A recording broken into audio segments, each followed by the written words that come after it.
Hello बच्चों, कैसे आप लोग। आज हम लोग देखने वाले चतुर्भुज का वर्गीकरण, क्लासिफिकेशन ऑफ क्वाड्रिलेटरल। ठीक है, इससे पहले जो हम लोग का वीडियो था चतुर्भुज का इंट्रोडक्शन, ठीक है, अगर वो वाला वीडियो आप नहीं देखें तो डिस्क्रिप्शन में लिंक है, वहां से जाके आप देख सकते हैं। उसके बाद आप चतुर्भुज का वर्गीकरण चैप्टर को पढ़िएगा। तो चलिए हम लोग इसको स्टार्ट करते हैं। इसमें हम लोग क्या करने वाले हैं कि यहाँ पर विभिन्न प्रकार के चतुर्भुज को देखने वाले हैं, जैसे समलंब चतुर्भुज, समांतर चतुर्भुज। अब देखिए सम चतुर्भुज, आयत, वर्ग, पतंग के बारे में इस वीडियो में हम लोग जानने वाले हैं। तो वीडियो को शुरू से लेकर अंत तक देखिए। तो देखिए बच्चों, पहला नंबर में हम लोग का समलंब चतुर्भुज। ठीक है, तो देखिए इसको हम लोग इंग्लिश में क्या कहते हैं, ट्रेपीजियम। क्या कहते हैं, ट्रेपीजियम। तो इसका हम लोग सबसे पहले परिचय देखते हैं। ऐसा चतुर्भुज जिसमें भुजाओं का केवल एक युग्म समांतर हो समलंब चतुर्भुज कहलाता है। तो आप देखिए ये जो चतुर्भुज बना हुआ है इसको हम लोग क्या कहते हैं, समलंब चतुर्भुज। ठीक है, अब हम लोग कैसे पहचानेंगे कि इसको समलंब चतुर्भुज कहते हैं। तो देखिए सबसे पहले यहाँ पर इसका हम लोग नाम देखते हैं, ABCD दिया हुआ है। ठीक है, समलंब चतुर्भुज ABCD दिया हुआ है। अब हम लोग का जो डेफिनेशन है इसमें बोला गया है जिसमें भुजाओं का केवल एक युग्म, कितना, एक युग्म हम लोग क्या होना चाहिए, समांतर होना चाहिए। ठीक है, तो सबसे पहले हम एक रफ कॉपी में देखिए समलंब चतुर्भुज बनाए। इसमें हम लोग नाम चिन्हित कर देते हैं, ये A, ये B, ये C और ये D।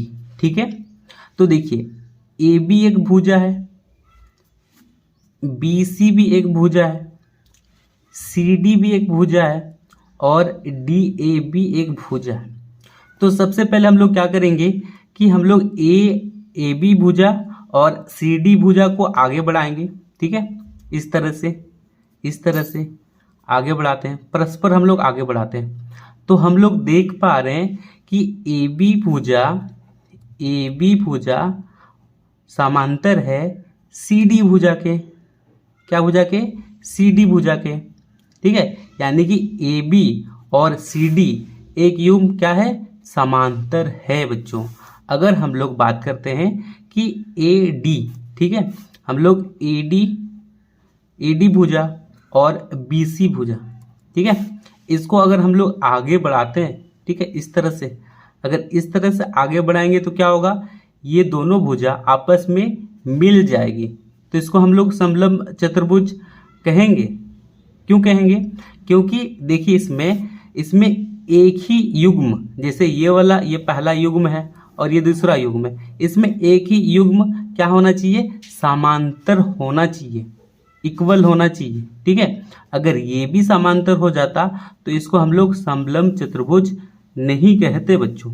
समझ में आया, एक ही युग्म हम लोग का क्या होना चाहिए, समांतर होना चाहिए, तभी जाके इसको हम लोग क्या कहेंगे, समलंब चतुर्भुज कहेंगे। समझ में आया, जिसमें AB और CD क्या है, हम लोग का समांतर है, यानी कि ये समांतर का चिन्ह है। ठीक है, समझ में आया। तो यहाँ पर हम लोग लिखेंगे, इसका हम लोग क्या नाम देंगे बताइए, ये समलंब चतुर्भुज ABCD है, जिसमें क्या है, AB समांतर CD है। ठीक है, ये समझ में आया, इसको अपनी कॉपी में लिख लीजिए। अब देखिए बच्चों, अब दूसरा नंबर समांतर चतुर्भुज। ठीक है, इसका हम लोग परिचय देखते हैं। ऐसा चतुर्भुज जिसमें सम्मुख भुजाओं का दोनों युग्म परस्पर समांतर और बराबर हो समांतर चतुर्भुज कहलाता है। ठीक है, इसमें बोला गया है सम्मुख भुजाओं का दोनों युग्म परस्पर क्या होना चाहिए, समांतर होना चाहिए। ठीक है, और बराबर हो, समांतर चतुर्भुज कहलाता है। तो सबसे पहले ये जो हम लोग का चित्र बना हुआ है, ये समांतर चतुर्भुज का क्या है, चित्र है। ठीक है, इसको देख लीजिए अच्छे से। अब इसके बाद यहाँ पर पॉइंट में बोला गया है कि सम्मुख भुजाएं बराबर होती है। अब सम्मुख भुजा किसको हम लोग कहेंगे, ये भी आप लोग देख लीजिए। ठीक है, यहाँ पर सबसे पहले हम एक चित्र बना लेते हैं। यहाँ देखिए इस तरह से बना लिए हैं। तो देखिए सबसे पहले बोला गया है सम्मुख भुजा, ठीक है। तो ए बी का सम्मुख भुजा क्या होगा, देखिए इसका ए बी एक भुजा है, बी सी भी एक भुजा है, ठीक है, सी डी भी एक भुजा है और डी ए भी एक भुजा है। लेकिन हम लोग को ए बी का सम्मुख भुजा क्या होगा, इसका सम्मुख भुजा ये वाला हो जाएगा सी डी। ए बी का सम्मुख भुजा क्या हो जाएगा, सी डी होगा, ठीक है। तो बी सी का सम्मुख भुजा कौन हो जाएगा, ये वाला, ठीक है, डी ए या तो ए डी, ठीक है। तो बी सी का सम्मुख भुजा क्या हो जाएगा, ए डी।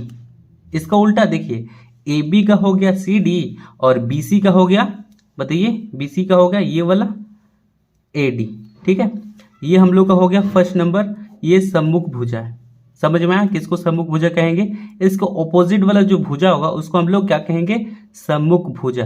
अब देखिए दूसरा नंबर में जो बोला गया है सम्मुख कोण बराबर होंगे। अगर समांतर चतुर्भुज होता है तो ये तीन गो शर्त एकदम पूरी होना चाहिए एक चित्र में। एक सम्मुख भुजा बराबर होना चाहिए, सम्मुख कोण भी क्या होना चाहिए, बराबर होना चाहिए, ठीक है। तो यहाँ पर देखिए सम्मुख कोण, अब हम लोग को देखना है सम्मुख कोण बराबर होंगे, यानी कि यहाँ पर कौन कौन से जो कोण है वो सम्मुख होंगे। सबसे पहले देखिए चित्र में हम लोग देख लेते हैं कि ये वाला कोण, ठीक है, ए का सम्मुख कोण क्या होगा, सी होगा। तो यहाँ पर हम लोग लिख सकते हैं कोण ए का सम्मुख कोण कोण सी होगा और कोण बी का सम्मुख कोण कोण डी होगा, ये वाला समझ में आ रहा है। कोण बी का सम्मुख कोण कोण डी होगा, ठीक है। अब इसके बाद बोला गया है कि विकर्ण परस्पर समद्विभाजित करते हैं। हाँ देखिए विकर्ण कौन सा होगा, तीसरा नंबर में ये ए सी, ठीक है, ये ए सी एक विकर्ण है, ए सी, तो ए सी एक विकर्ण है और बी डी एक विकर्ण है। तो यहाँ पर बी डी दो को विकर्ण है, ठीक है। इसको हम यहाँ पर लिख देते हैं। सम्मुख भुजा कौन कौन सा हुआ बताइए, सम्मुख भुजा कौन कौन होगा, ए बी का सम्मुख भुजा सी डी होगा। तो यहाँ पर लिखेंगे ए बी, ठीक है, ए बी का सम्मुख भुजा सी डी। फिर इसके बाद बी सी का सम्मुख भुजा, बी सी का सम्मुख भुजा क्या होगा, ए डी। अब इसके बाद सम्मुख कोण, ए कोण का सम्मुख सी होगा, कोण ए का सम्मुख कोण कोण सी होगा और कोण बी का सम्मुख कोण कोण डी होगा। अब इसके बाद विकर्ण कौन कौन सा होगा बताइए, विकर्ण हम लोग का ए सी होगा और बी डी होगा, ठीक है। ये वाला समझ में आया, इसको फटाफट अपने कॉपी में लिख लीजिए। अब देखिए बच्चों तीसरा नंबर समचतुर्भुज रोम्बस, ठीक है, चतुर्भुज जिसकी चारों भुजाओं की माप बराबर हो समचतुर्भुज कहलाता है, ठीक है। तो देखिए ए बी सी डी नाम का एक समचतुर्भुज है, इसका हम लोग नाम दे देते हैं। सबसे पहले इसका नाम क्या है बताइए, हम लोग का नाम समचतुर्भुज ए बी सी और डी है, ठीक है। अब यहाँ पर हम रफ में भी देखिए समचतुर्भुज यहाँ पर बना चुके हैं, ठीक है। अब यहाँ पर हम लोग को देखना है कि इसमें क्या क्या चीज हम लोग को मिलता है, ठीक है। तो सबसे पहले यहाँ पर बोला क्या है कि समचतुर्भुज जिसकी चारों भुजाओं की माप बराबर हो, ठीक है।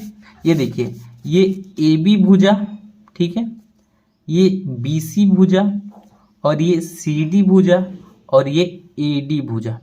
इसमें हम लोग को देखिए इसमें सब भुजा जो है क्या होगा, इक्वल होगा। जैसे आपको बता रहे हैं, जैसे यहाँ पर ये जो ए बी भुजा है, ठीक है, ए बी भुजा सी डी भुजा के समांतर होगा, सी डी भुजा के समांतर होगा, क्योंकि इसको अगर हम लोग आगे बढ़ाते हैं, परस्पर आगे बढ़ाएंगे तो ये एक समांतर रेखा है, ठीक है। अगर ए डी भुजा और बी सी भुजा को भी आगे बढ़ाते हैं तो ये क्या है, एक समांतर रेखा, आगे जाके कटेगी नहीं, ठीक है। तो यहाँ पर ए बी समांतर सी डी, ठीक है, और ए डी समांतर बी सी। तो इसलिए हम लोग कह सकते हैं जब ए बी समांतर सी डी है और ए डी समांतर बी सी है तो यहाँ का प्रत्येक भुजा एक दूसरे के क्या होगा, इक्वल होगा। जैसे बता देना चाहते हैं कि equal to B C, B C equal to C D, C D equal to क्या होगा डी ए। ठीक है, इस तरह से। तो यहाँ पर हम लिख देते हैं और यहाँ पर जो विकर्ण बनेगा देखिए इस तरह से बनेगा विकर्ण। तो यहाँ पर लिखिए सबसे पहले कि समचतुर्भुज, समचतुर्भुज,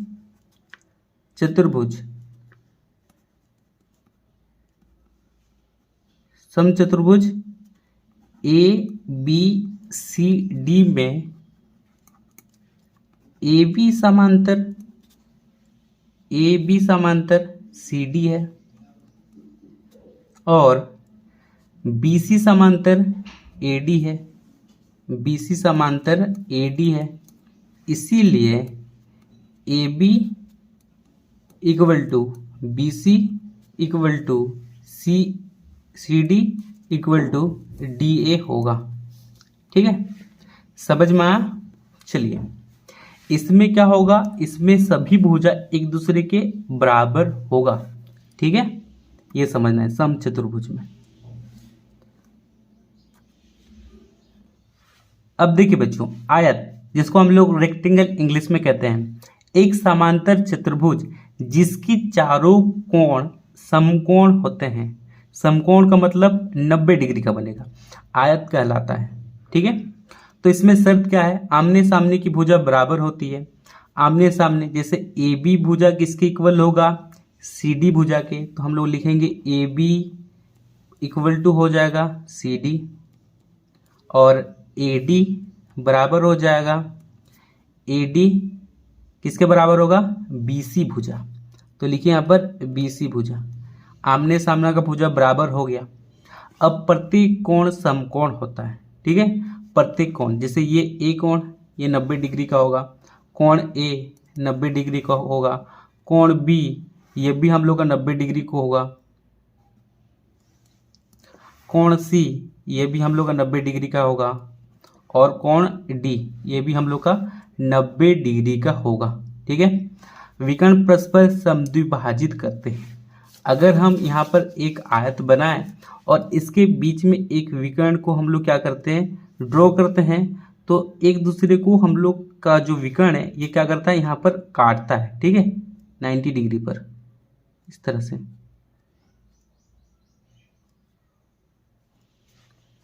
समझ में आया। ठीक है, तो इसमें विकर्ण हो जाएगा हम लोग का ए सी और बी डी। समझ में आ रहा है। तो ये आयत, तो इस तरह से हम लोग आयत की पहचान कर सकते हैं, जिसमें आमने सामने की भुजा क्या होगा, इक्वल होगा, प्रत्येक कोण समकोण होगा। तो उसको हम लोग क्या कहेंगे, आयत कहेंगे, रेक्टेंगल कहेंगे उसको इंग्लिश में। ठीक है, समझ में आया। अब चलते हैं अगले टॉपिक की तरफ। अब बच्चों देखिए वर्ग का परिभाषा, ऐसा समांतर चतुर्भुज जिसकी चारों भुजाएं बराबर है और चारों कोण समकोण है, वर्ग कहलाता है। ठीक है, देखिए चारों जो कोण होगा क्या होगा, समकोण होगा। जैसे आयत था इसमें भी वैसे होगा। जैसे ए कोण हम लोग का 90 डिग्री का होगा, बी कोण भी 90 डिग्री, सी कोण भी 90 डिग्री और डी कोण भी 90 डिग्री। ठीक है, और इसका अगर हम लोग ऑपोजिट बोले, ए बी भुजा सी डी के इक्वल होगा और ए डी भुजा बी सी के इक्वल होगा। ठीक है, यहाँ तक समझ में आया।